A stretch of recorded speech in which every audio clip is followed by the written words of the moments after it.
Yeah. Hello, Dagmar. Thank Hi. you for taking the time with me. We're here at the Schoeller booth. Schoeller from Switzerland. You might as well know Schoeller already.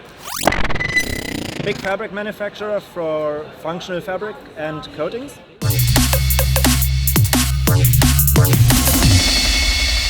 Big fabric manufacturer for functional fabric and coatings. Exactly. Do you do other things as well? I don't recall. I mean, you're doing mostly fabrics. We are doing fabrics. Yeah. We sell also technologies, meaning finishing technologies. For example, our Fluorocarbon finishing technologies. We sell them to other fabric manufacturers. So this is more technologies that we sell. Yeah. I wanted to talk with you specifically about the technologies you are doing. I mean, giving us a little bit of more insight about, for example, 3x3, 3x3. I see a lot of people who are using those materials in their clothing, and then clothing gets reviewed, and the people don't understand completely how the technology works and mistake it for some other functionality, for example, and then of course they are prone to not happy with their garments. Essentially, that they're expecting something different than the fabric really delivers.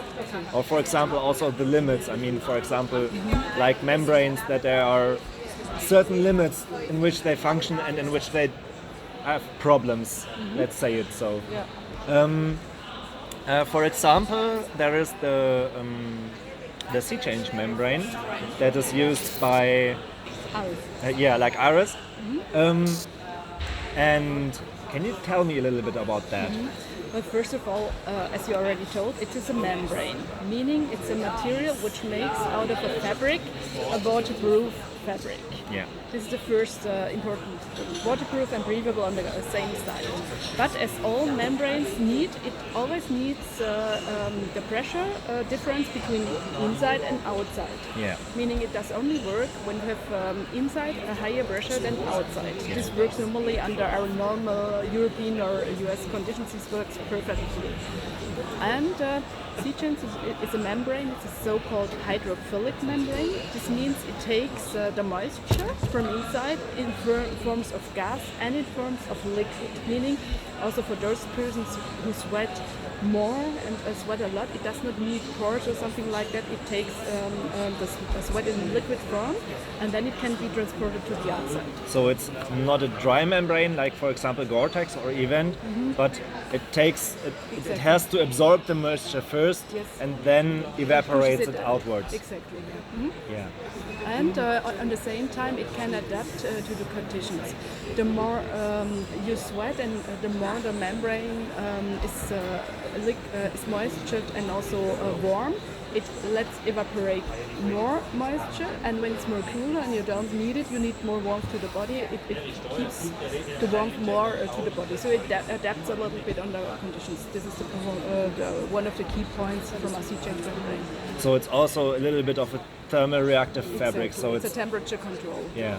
I have also done a video about temperature controlling fabrics. Before, I will link it up above. Where there is a fabric that's not waterproof, that's not a membrane, but where there is a thermal managing textile that creates micropores in the fabric, in the yarn itself when it gets wet because of a bicomponent fiber, and it's coated with carbon nanotubes, so it can actually absorb the infrared radiation, and therefore keeps you cool and warm whenever you need it. Is that the same sort of thing? No, this with the nanotubes or something. No, we don't have it like this. It is in the polymer structure which adapts, and therefore it lets evaporate. We don't work with nanotubes or something like this. No, it's working like this. We also do have other temperature balancing materials. We call it now a new iLoad Comfort Bio. It's a bio-based, for example, phase change material, which also balances out the temperature control and which can adapt also under conditions. But this has nothing to do with waterproofness. Yeah. Yeah. So there are two distinct, Yeah. different things. You can get a lot of temperature control also already by fabric construction. If you make, for example, a hydrophilic inside, like we can do with a 3 times dry finish, and the hydrophilic inside, it takes the moisture, it makes it on a wider area, and therefore, because what is important to be comfortable, and when it's spread to a wide area, it cools the body also down a little bit, and it increases the comfort. So there are different technologies like this. And also with fabrics construction, you can do the same when you're putting functional fibers on the inside, making a structure in the fabric, and outside you put the abrasion resistant polyamide, then you have a very good temperature balance in for example, like nylon, or nylon brand name would be Cordura. Maybe a hydrophilic inside. You can combine here maybe some functional polyesters with functional polyamides. Yeah. Mm-hmm. Is that how your soft shells work too? Yeah, but our soft shells are mainly laminated together.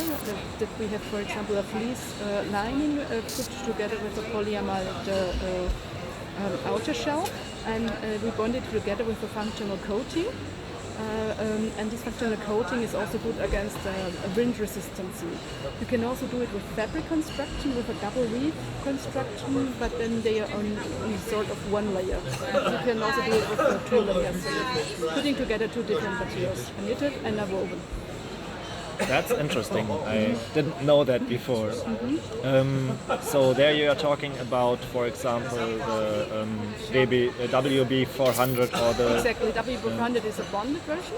It's always a knit bonded together with a woven outer shell. The woven structure is very good for abrasion resistant technology, and you bond together a fleece. Yeah. And now we have also with our Schoeller division, we have a knitting company, and now we can also offer 2 knitted versions, mainly for the winter sports application. But our traditional soft shells are also with woven construction. So how does this work? I mean, when you have a knit, then it obviously stretches a little bit and contracts again. In regarding your own movement, how do you ensure the water and windproofness of that? Do you have such a tight knit going on, or do you have a different? Okay. Are waterproof. Yes, you can only ensure by putting a membrane technology. Yeah. Then you have a waterproof breathable membrane in it, or maybe with a coating, with a very deep coating. But this is always how can I say? By putting something waterproof, you need also always to take the compromise in terms of air permeability and breathability. And with a lot of soft shell compositions, we are specializing soft shell compositions without membrane, because for 90% of all your activities in the outside, only when you are for hours and hours and hours in the rain, then or you need a lot of wind repellency, then a membrane is the best thing to do. If you're in the city and you have a commuter jacket, for example, while you want to buy to your office, and then it's very good to have the membrane also in there, because you're protected against all conditions you might reach during the day. Yeah, so like moving in a transitional space between different objects and situations. Yes. What's up with the Schoeller Dryskin? I mean, I heard also at least famous brands like Acronym, or for example Enfin Leve, or other brands. Everybody tries to use Schoeller Dryskin. Why is it so good? How does this function in, for example, in comparison to WB 400? Is that also a bonded version, or what technology is used there? It's a so-called double weave. Here you have exactly, with the weaving construction, you have the abrasion-resistant outer shell material and the moisture wicking inner side. It could be by different kind of fabric. Do you have different hydrophilic and hydrophobic elements in there also? It could be, but it could also be done by the fabric construction itself. That we get this two side effect on one layer. And through a capillary effect, that you have a small distances between each fibers on the inside, then they wick the moisture outwards, and then you have bigger spaces where the water can rest. Yeah, I can understand that. Yeah. And they are famous because of their really very good stretch comfort, and also because of their durability. Because it's not so good for us, but good for environment and sustainability. These materials are very, very, very durable, and when you have a pant out of a dry skin or another Schoeller stretch room, it really lasts you for a long time. Yeah, so that's not so good for the company that makes the products, but good for sustainability and the companies who do but I think stuff with we the all look for fabrics. solutions in the world of getting more sustainable, and I think for durable material you have already good sustainable products already. Yeah, I guess putting as less as possible into the waste is, I guess, better for our and even better for the companies who produce the fabrics, because you still want to be in business in a world where it's good to live in. But how can I say, a happy customer who knows that his Schoeller pant lasts for a long time, he will once again then buy a Schoeller having pant. that good quality in your brand is maybe much more important than having many sales but with a poor quality. Exactly. At least for you with your experience in this industry. Exactly. Do you also have cotton waterproofed or something like that? I mean, there's, for example, the gabardine technology that you weave cotton as tightly as possible. Do you also do something like that? We combine natural fiber surfaces. For example, we have at the moment a very interesting material in our more winter range. It's, for example, a recycled wool material, which we combine with a membrane. And I think this is a very nice example of a good thing, that you can do recycling wool and that you put a membrane on it to make it functional and waterproof. And also we have materials with cotton and combined with a waterproofness. We see this more for our urban, we say it's our Cosmopolitan range.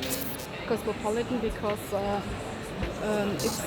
these are fabrics which we see for the needs of the human in future, because our life will change. We need to be more flexible. We work at different conditions. We are more between outdoor and between work, and we might need good-looking materials, but which are functional. And therefore, we have this Cosmopolitan range where we put together materials which really can fulfill this need. So you are creating fabrics designed specifically for urban traveling, for outdoors in the urban area, and of course for the outdoors in the outdoor area where you have hard shells that are really resistant to the harsh weather conditions you face, not in the cities but outdoors. Exactly. I mean, you can have harsh conditions in the cities more and more, but you can have a little bit of shelter there also. Yeah, but when you have an e-bike and when you go with an e-bike in the city every day, you want to be protected as well. You want to be protected against the fall. You want to be protected against bad weather conditions. It's important also that you think about what is your need and how we can fulfill this need. And we have a lot of solutions to match this kind of needs of the wearer. Yeah, what are the technologies that you are thinking are the future and will be even more explored in the next maybe years, 2, 3, 4 years? I think there will be a lot of news coming in terms of sustainable materials. We think of really that on one side recycling, we have recycling solutions, we have recycled polyamide, we have recycled polyesters, we have recycling wool. These are things, we have a solution, we started in the workwear business to really have the full cycle. We have closed the textile loop, it's called Wear to Wear, where we work with collaboration with a lot of partners to really close the loop, that a garment which is designed is already meant to be recycled at the end and to redo a new fabric out of it. And we started this in the workwear because here we have, with the leasing companies, a better chance to get back this clothing. And this is the key to install a recycling